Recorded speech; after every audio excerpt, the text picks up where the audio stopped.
Сәлем қыздар, қазір мен сіздерге Alipay'ға қалай карточка енгізу керек екенін көрсетемін. Біріншіден Alipay'ға кіреміз, одан кейін астындағы ми деген өзіміздің жеке кабинетімізге өтеміз.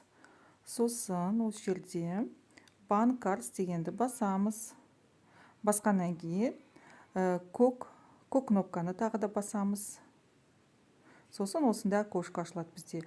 Бұл жерде фотоаппараттың белгісін басамыз да карточкамызды суретке түсіреміз. Міне номеріміз осы жерге өтті. Самбит дегенді басамыз.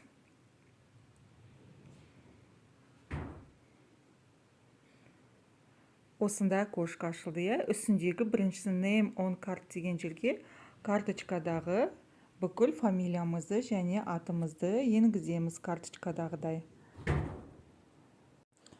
Міне қыздар, фамилиямызды, атымызды енгіздік. Енді мына жерге срок действия жазамыз. Сосын мына жерге CVV кодымызды жазамыз. Сосын мына жерге осы жерге email адресімізді жазамыз өзіміздің. Астына адресімізді енгіземіз. Содан кейін next дегенді басамыз. Мына қыздар, адресті өшеге бірінші Қазақстанды тауып аламыз. Ең үстіндегі басып, Қазақстан дегенді іздейміз. Міне Қазақстан басамыз. Одан кейін мына жерге біздің өзіміздің облысымызды жазамыз.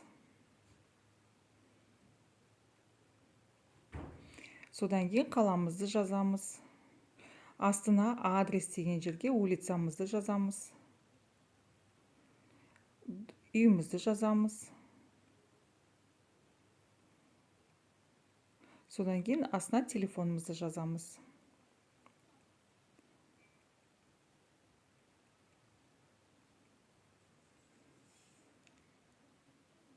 Үстіндегі мынау сейв сақтап қою дегенді басамыз.